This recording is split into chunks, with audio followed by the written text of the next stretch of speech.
बटौंदा के ग्रामीण ने डीवीएल कंपनी कैंप के गेट के बाहर राष्ट्रीय राजमार्ग के चौड़ीकरण के कारण हो रही परेशानियों के विरोध में धरना दिया। इस प्रदर्शन में स्थानीय विधायक श्री प्रदीप यादव भी शामिल हुए और उन्होंने कंपनी से इस मुद्दे का समाधान निकालने की मांग की।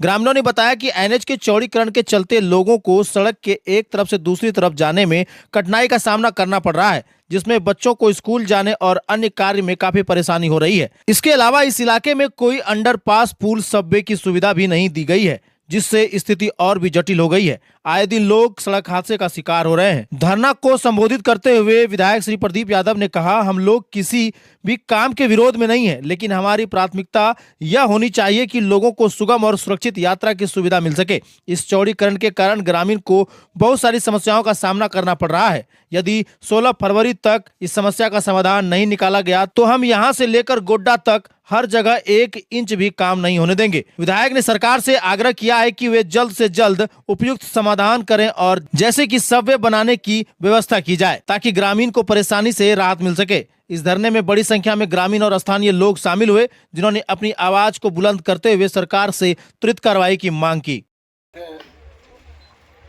और बीचों बीच जाने के कारण खास करके जो स्कूल है, अगर पश्चिमी है तो पूरब के लोग उस स्कूल से वंचित हो रहे हैं। बटौंदा में हाई स्कूल अवस्थित है पश्चिम में, पूरब के सारे बच्चे अब कैसे आएंगे इस NH4 को पार करके, इसे NH4 लेन को पार करके, ये मुश्किल है।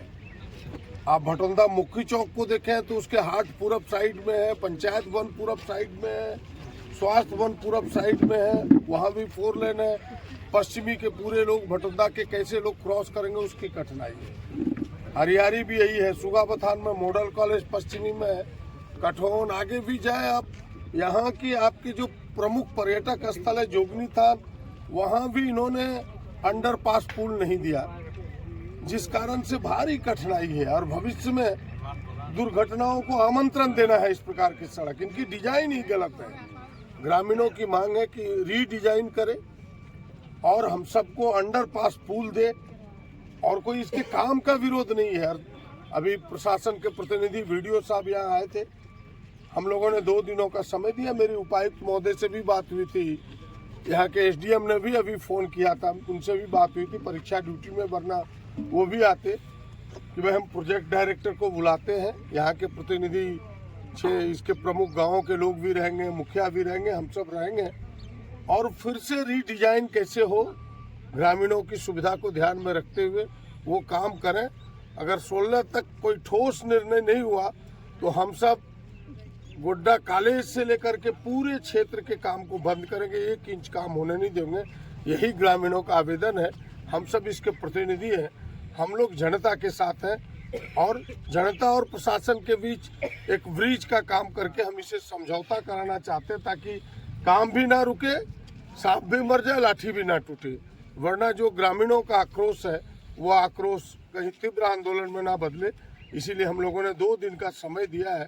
हमें लगता है कि प्रशासन इसको सुलझाने का प्रयास करेगा। सर, कितने सबवे की मांग है आप लोगों की? क्या मतलब कितना जो पार पथ हुआ अंडरपास? हमें लगता है कि 4 मिनिमम तो देना ही होगा, तभी ये इसका समाधान होगा, लोगों का समस्या का समाधान होगा। लगातार एक्सीडेंट हो रहा है, उसके लिए भी कुछ कर रहे हैं? देखिए, एक्सीडेंट में हमने पहले भी कहा, आप देर से आए थे, हमने कहा कि इस तरह से एक्सीडेंट करके 8 लाख का मुआवजा दे देना बहलाने फुसलाने से नहीं होगा। इनके 2 मापदंड है। यही NHI ने एक्सीडेंट किया रांची में, जो वहाँ का टावर गिर के मरा, NHI के कारण वहाँ 50 लाख रुपया परिवार को दिया, और यहाँ हमारे परिवार को मात्र 8 लाख रुपया देके इन्होंने बहला फुसला दिया, 10 लाख दे करके बहला फुसला दिया। ऐसा हो संभव है कि एक परिवार का मुखिया मर जाए और 8 लाख में उसका पूरा परिवार का जीवन कट जाएगा? ये गलत है। कम से कम 50 लाख का मुआवजा उसको मिलना चाहिए था, ताकि उसके बच्चे आगे पढ़ सके, उनका परिवार आगे चल सके। वरना हमको बताए इस प्रोजेक्ट के जो मैनेजर और मालिक है कि भाई यहाँ दब जाए और गांव का लोग उनको चंदा करके 8 लाख दे दे। ये तो नहीं है न्याय। न्याय यही है कि भाई कम से कम उनके परिवार का जीवन चल सके, उनके परिवार के बच्चे आगे पढ़ सके, इतना मुआवजा जरूर देना चाहिए। हमें लगता है कि यहाँ बेईमानी हुई है। 8 लाख नहीं, कम से कम 50 लाख रुपया उस परिवार को मिलना चाहिए था।